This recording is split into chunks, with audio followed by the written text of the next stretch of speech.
प्रदेश की बजट यात्रा मेरठ पहुंच चुकी है और हम इस वक्त एक इस्टेब्लिशमेंट पे हैं जो तमाम तरह के जो ग्लोबल स्टैंडर्ड के स्पोर्ट्स गुड्स हैं उसकी मैन्युफैक्चरिंग करती है, ग्लोबल मार्केट में एक्सपोर्ट भी करती है।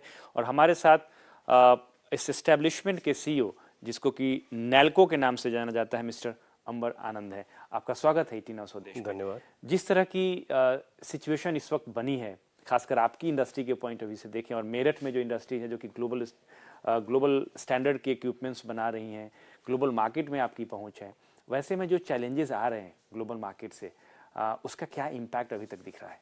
ये जो आजकल जो जियो पॉलिटिकल सिचुएशन चल रही है, टैरिफ सिचुएशन चल रही है, उसमें इफेक्ट तो आया है।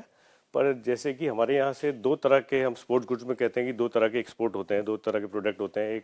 एक हम ब्रांड एक्सपोर्ट कहते हैं और एक जेनरिक एक्सपोर्ट होता है। तो जो ब्रांड एक्सपोर्ट है उस पर बहुत ज़्यादा इम्पैक्ट नहीं आया है, बिकॉज हर जगह उसमें क्या होता है कि डिस्ट्रीब्यूटर्स के थ्रू बिकता है, टेंडर्स बिडिंग के थ्रू वर्ल्ड वाइड बिकता है, तो वो तो चल रहा है। पर जो जेनेरिक एक्सपोर्ट्स हैं, जो और कंट्रीज बनाती हैं या और जगह भी बनता है, वहाँ पे करीब 25 से 30% का मार पड़ी है इंडियन इंडस्ट्री को।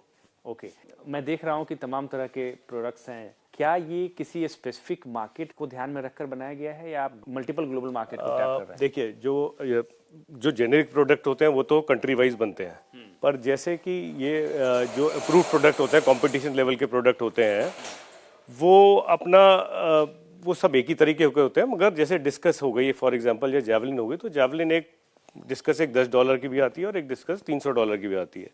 तो यूएस से जो है वो मतलब उनकी कैपेसिटी हायर मार्केट है, तो it is a more profitable market.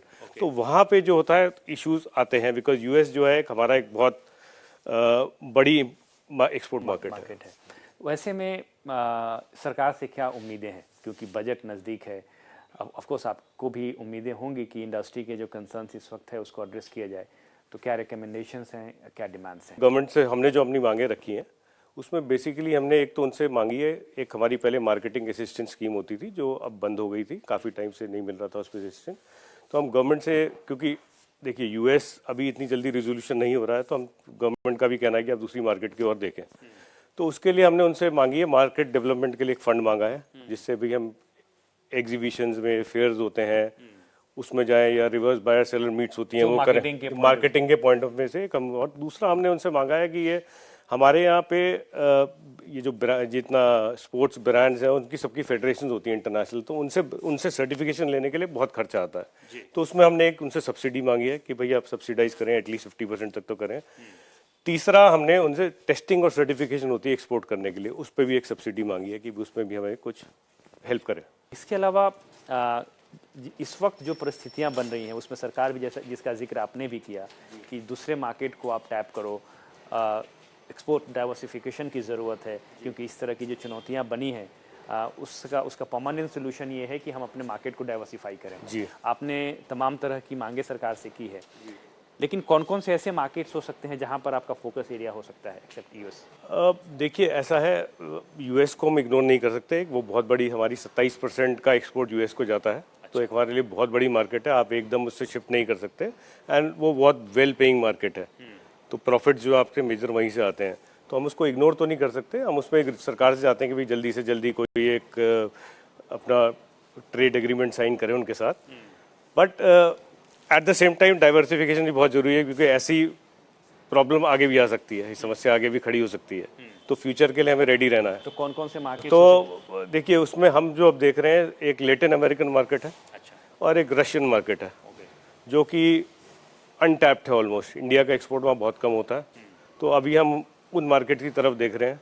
और अभी हम एक दिल्ली में हमारा स्पोर्ट्स काउंसिल एग्जीबिशन भी लगा रही है, जिसमें मिनिस्ट्री ऑफ कॉमर्स के अंडर आता है हमारी काउंसिल जो है। तो उसमें भी हमारा फोकस रशिया और लैटिन अमेरिकन बायर्स में, इसी को देखते हुए।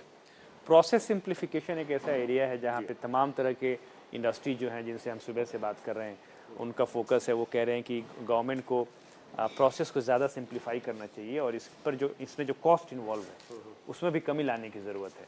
तो क्या इस तरह की चुनौतियाँ स्पोर्ट्स इंडस्ट्री के लिए भी है? देखिए, स्पोर्ट्स इंडस्ट्री काफ़ी छोटी और वेल कनेक्टेड इंडस्ट्री है। तो हमारा और हमारी समस्या इतनी बड़ी नहीं है जितनी एक, मतलब हमारी मेजर जो हमारी कॉन्स्टिट्यूएंट्स हैं वो एमएसएमईज हैं, एसएमईज हैं। तो हमारी प्रॉब्लम्स छोटी छोटी हैं, जैसे रॉ मटेरियल की प्रॉब्लम्स है हमारे यहाँ, उस पर हम चाहते हैं कि भाई बहुत कुछ इंपोर्ट्स हैं जो जिस पे एंटी डंपिंग है और इंडस्ट्री में यूज़ होता है वो मटेरियल, तो एक वो तो हम वो चाहते हैं कि भाई गवर्नमेंट उसे सिंप्लीफाई करे, आइडेंटिफाई करे प्रोडक्ट्स और स्पोर्ट्स इंडस्ट्री के लिए एटलीस्ट छूट दे उन प्रोडक्ट्स पे। दूसरा, हमारी इतनी छोटी इंडस्ट्री कि हमको पता ही नहीं होता कि ये बनता है इंडिया में, तो वहाँ से हमें गवर्नमेंट की तरफ से एक हैंड होल्डिंग भी चाहिए। तो एक ऐसा कुछ बनना चाहिए कॉमन फैसिलिटी सेंटर टाइप कि जहाँ पे भाई सब इकट्ठे होके हेल्प मिल पाए हम सब। जो इस वक्त की स्थिति है इंडिया की, जो ओवरऑल स्पोर्ट्स इंडस्ट्री की बात करें, मैन्युफैक्चरिंग के पॉइंट ऑफ व्यू से, प्रोडक्शन के पॉइंट ऑफ व्यू से, एक्सपोर्ट के पॉइंट ऑफ व्यू से, जो हमारा मार्केट इस वक्त है, अगर इसमें गवर्नमेंट सपोर्ट करती है, कंडीशंस फेवरेबल होते हैं, तो 4 to 5 years down the line ये मार्केट कहाँ तक जा सकती है? देखिए, अभी जो हमारा जो फोकस है, जो नीति आयोग से बनाई है जो टास्क फोर्स, उसमें फोकस क्या है, इंडिया का जो भारत का पूरे विश्व में जो परसेंटेज है एक्सपोर्ट की स्पोर्ट्स में सिर्फ 0.55% है, एज़ कम्पेयर टू चाइना जिसकी मतलब 0.55% करीब, एज़ कम्पेयर टू चाइना जिसकी 60% है। तो we will take it as an opportunity, देखते हैं हम। तो इसमें अभी प्रधानमंत्री जी का नीति आयोग उनका ये है कि 2036 तक जब हमने ओलंपिक गेम्स कराए, नेक्स्ट ईयर 10 ईयर्स में हमें 0.55% से 10% पे 10 to 15% पे लेके जानी है। तो फोकस तो है। अब कैसे हैंड होल्डिंग कैसे होती है गवर्नमेंट की तरफ से, क्या पॉलिसी बनती है, कोई PLI देते हैं हमें, क्यों हमारी मांग तो हमेशा से, जैसे हमारे यहाँ पे ग्रोथ नहीं हो रही है बिकॉज यहाँ पे लैंड बैंक भी नहीं है, land is very expensive, NCR में है। प्लग एंड प्ले फैसिलिटी मांग रहे हैं हम उनसे कि ऐसा करिए भाई, एक आप हमारा एक क्लस्टर फॉर्म करते हैं, हमारा हमें प्लग एंड प्ले फैसिलिटीज़ दीजिए, जैसे गुजरात में दी जाती हैं, तमिलनाडु देता है, सब लोग देते हैं।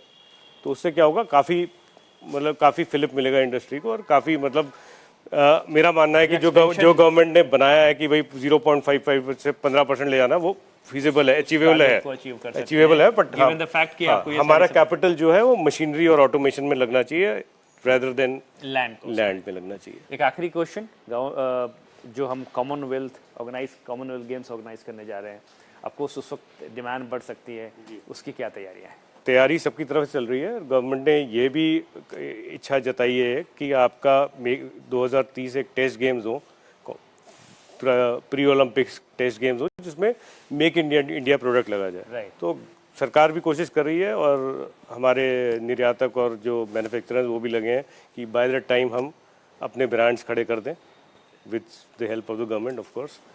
Thank you. तैयारी पूरी है। Thank you.